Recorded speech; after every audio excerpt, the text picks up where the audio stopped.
gasig sa pagnanais ay gayon din sa pagtatapos, ayon sa inyong kakayahan.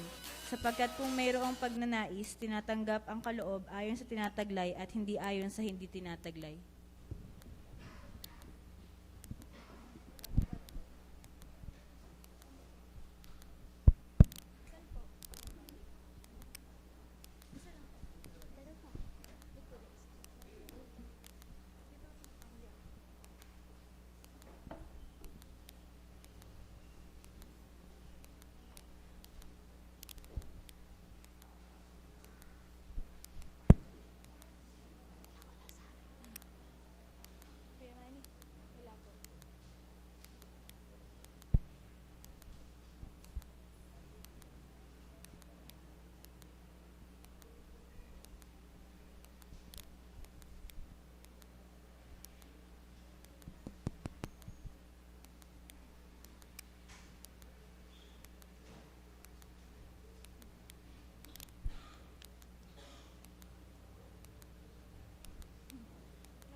I'm forgiven because you were forsaken.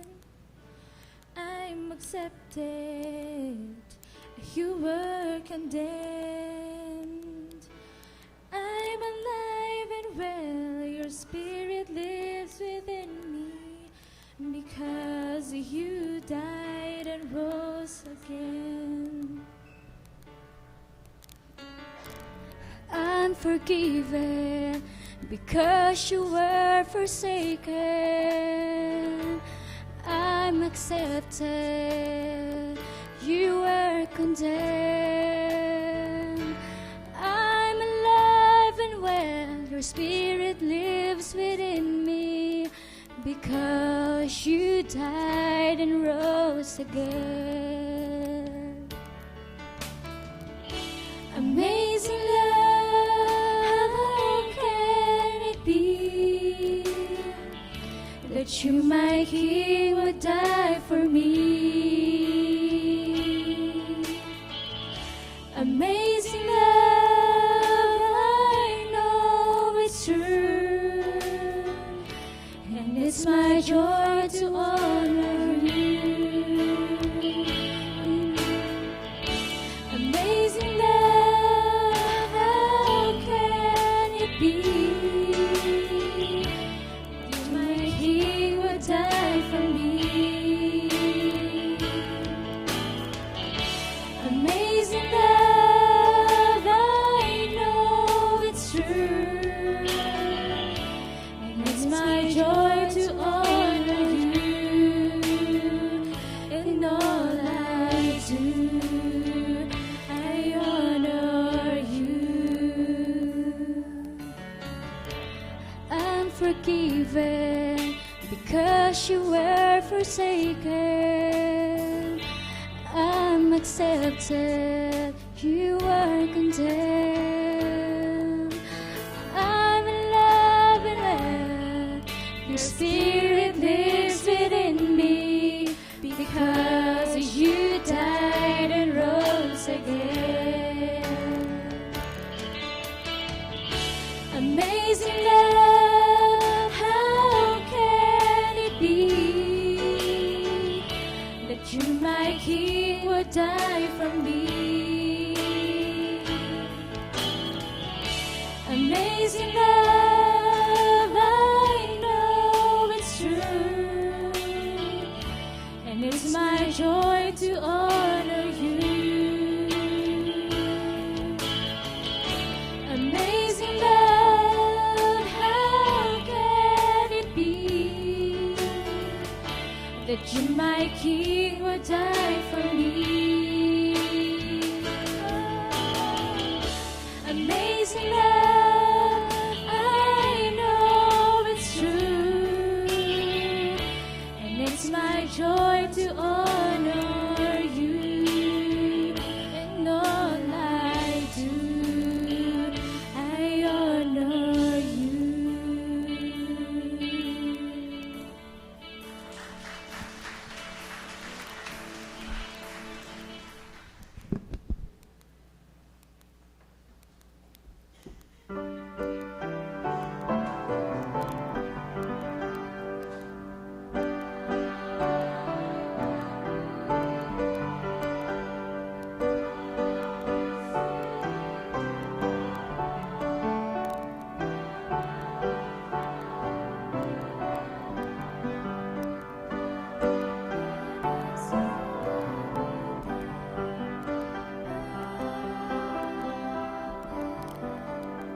Tayo pong lahat ay manalangin. Panginoon, naririto po ang handog ng iyo pong mga anak. Ito po ay patuloy po naming iniaalay sa iyo. Tunay nga po, Panginoon, na nararapat lamang na sa iyo ibigay lahat po, Panginoon, ng mga handog na ito. Ikaw po, Panginoon, ang patuloy na humawak at magpala sa mga handog na ito, at nawa po ito po ay patuloy na magamit sa pagpapalaganap ng iyong mga salita. Gayon din po, Panginoon, ay iyong pagpalain ang iyong mga anak na naghandog, maging, Panginoon, ang kanila pong mga buhay. Sa iyo po namin iniaalay ang lahat na ito sa pangalan ni Jesus. Amen.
praise your holy name, O God.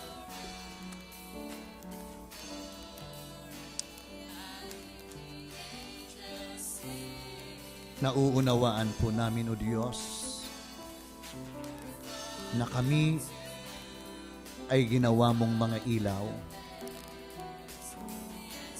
at sinangkapan mo kami ng tunay na ilaw na ito ang banal na Espiritu. Narinig namin, O Diyos, sa pamamagitan ng awit ang iyong banal na mensahe na kailangan naming paliwanagin ang ilaw na inilagay mo sa amin. Nang sa gayon, marami kaming maakay na lumapit sa iyo, na makakakilala sa iyo, na maglilingkod sa iyo. Dakilang Diyos, turuan mo kami kung gayon na sumunod sa iyo. Dahil alam namin na sa pagsunod sa iyo, doon lang namin, O Diyos, mapaniningas ang ilaw, sapagkat ito ang magsisilbing panggatong ang mga bagay na itinuturo mo sa amin sa araw-araw habang kami ay tumatalima sa pagsunod sa iyo.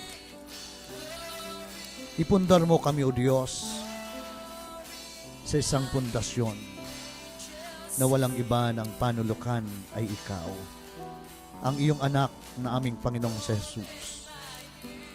Nang sa gayon, O Diyos, sa pamamagitan nito, Panginoon, makagawa kami ayon sa iyong kalooban, ayon sa iyong ninanais sa aming mga buhay, ayon sa iyong minimiti para sa amin.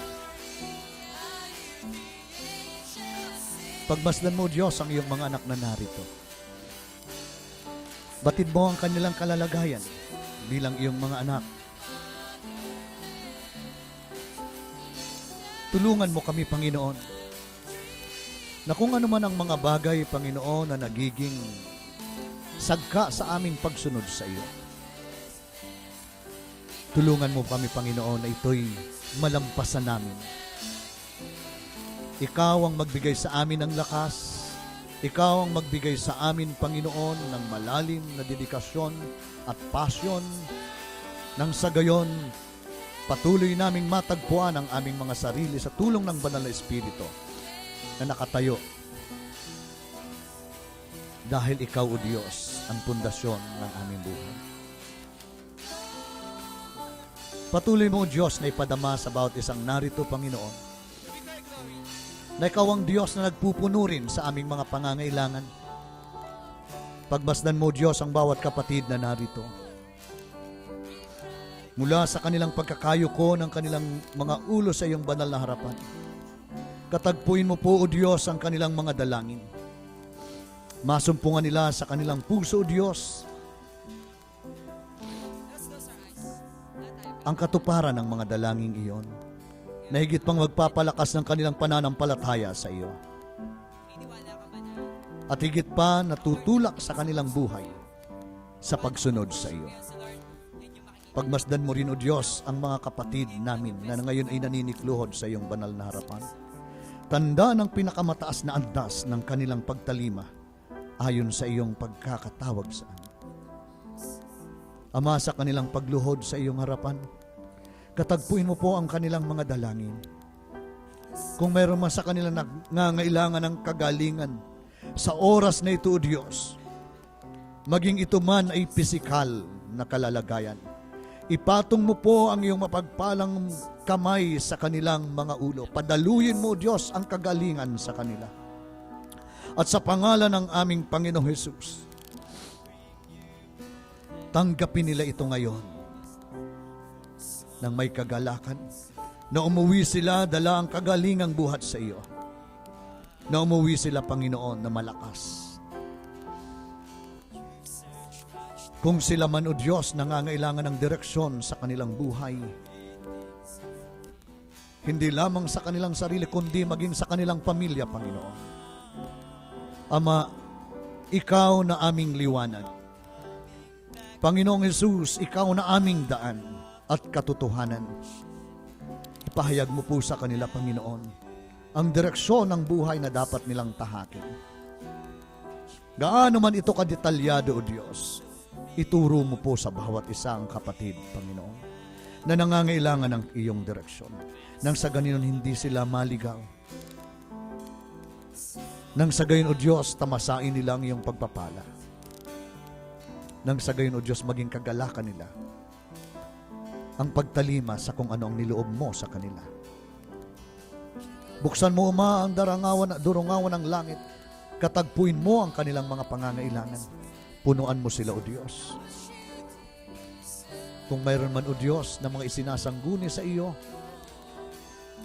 na nangangailangan ng karunungan, mga pagdedesisyon na hindi maintindihan, Ama, ikaw, sa pamamagitan ng banal na Espiritu, tulungan mo sila. Bigyan mo sila ng karunungan, kalinawan ng pag-iisip, malalim na pagkakaunawa, nang sa gayon makapagdesisyon sila ayon sa iyong karunungan at katalinuhan, Panginoon. Pagpalain mo ang bawat isa sa kanila, O Diyos. Huwag mong silang pahintulutang umuwi na hindi napupuno ang kanilang mga buhay, sapagkat ikaw ang naging katugunan sa kanilang mga dalangin. Igawad mo kung gayon sa amin ngayon ang iyong makalangit na bendisyon. Ipagkaloob mo sa amin, O Diyos, ayon sa iyong pangako, ang mga pagpapalang hindi maliri, ayon sa kayamanan ng iyong kaharian, ayon sa iyong pangako sa amin. Sa pangalan ni Jesus, naming Panginoon at Tagapagligtas. Ngayon, humayo kayo. Paliwanagin ng Diyos na ating Ama ang kanyang banal na mukha sa inyo at ingatan niya kayo. Panatilihin niya rin ang inyong mga katawan, kaluluwa at espiritu na dalisay hanggang sa kanyang muling pagparito. Sa pangalan ng nag-iisang Diyos na Ama, Anak at Espiritu Santo. Amen.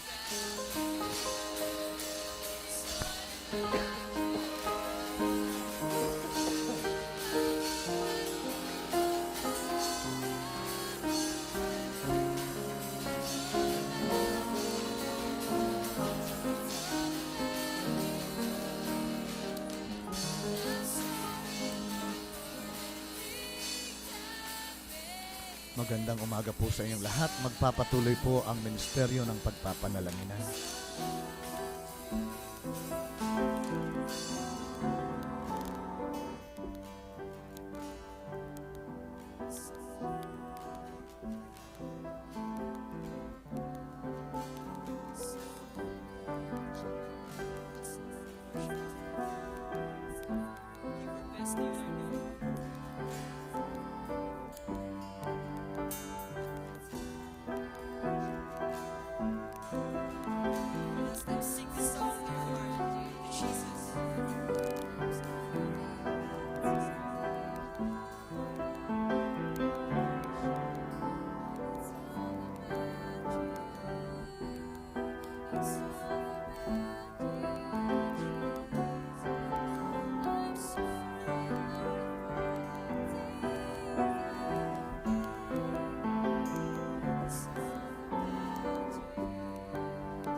Jesus,